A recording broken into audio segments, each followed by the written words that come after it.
ada pelanggaran etika. Kita mah tenang-tenang saja, senyumin aja.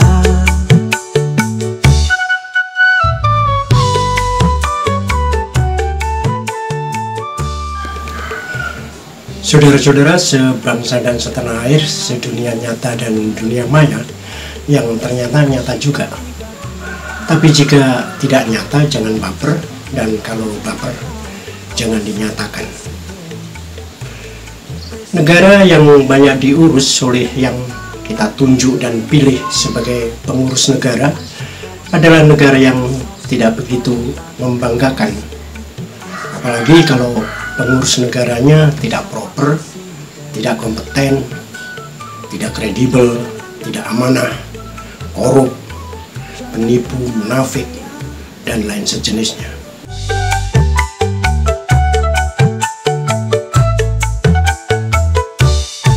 Tarif listrik, harga gas melong, nanti BBM, pajak etc.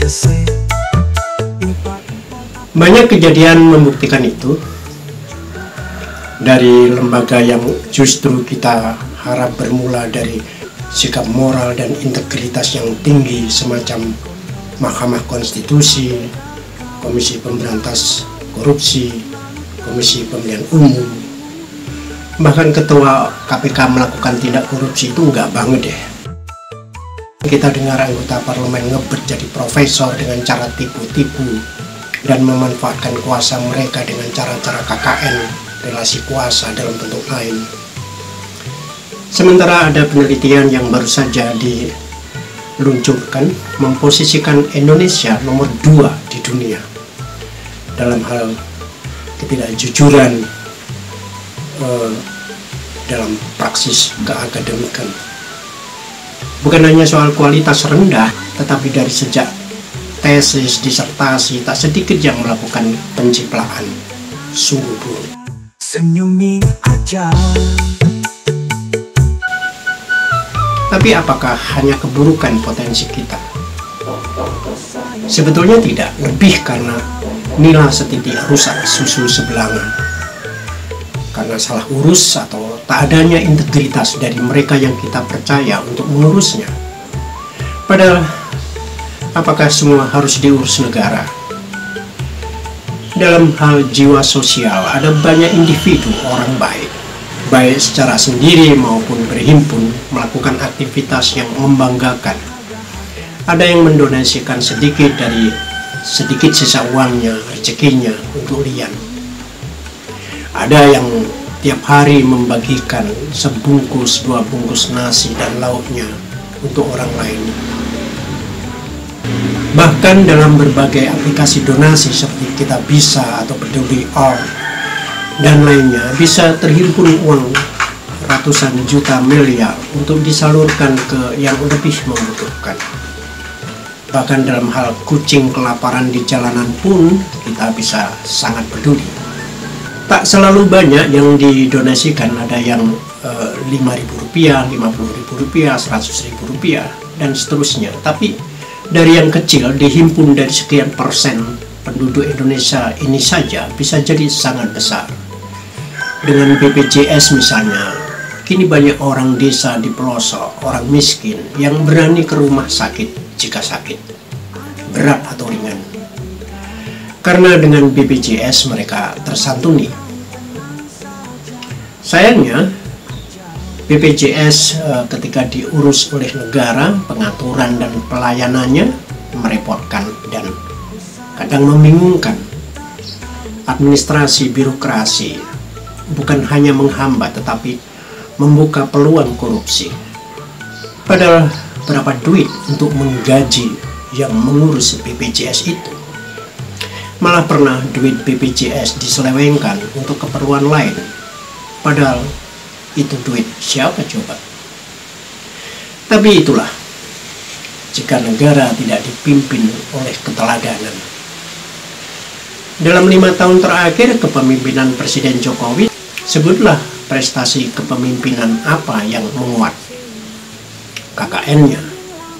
Dan itu mewabah sampai ke tingkat bawah dengan lebih parah.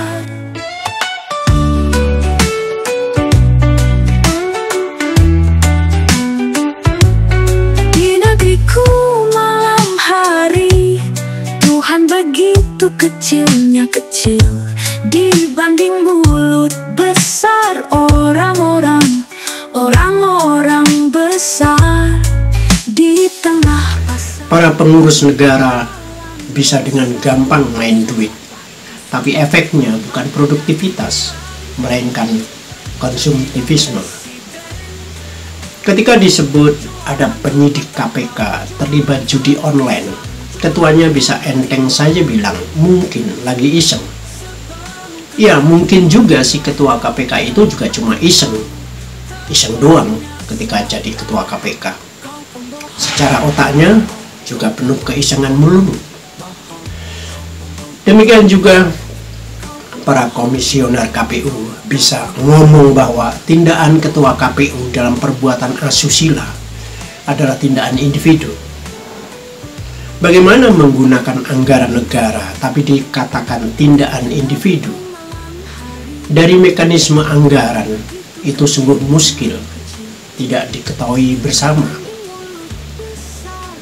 Bahkan untuk yang hanya nebeng titip salam lewat Vincent dan Desta di sebuah program TV yang muter-muter pakai pesawat jet pribadi itu juga ngapain, dan seterusnya.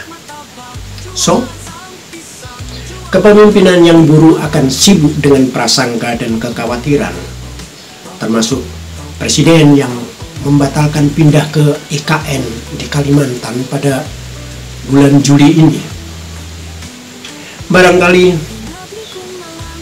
takut kalau dikerjain dari Jakarta oleh presiden yang terlantik, dikacangin misalnya. Ya sedih saja saya melihat akhir perjalanan Jokowi. Dasar barbar, kasar, liar. Makanya aku bilang, jadilah presiden. Jualan bak martabak, jualan sang pisang, jualan algoritma.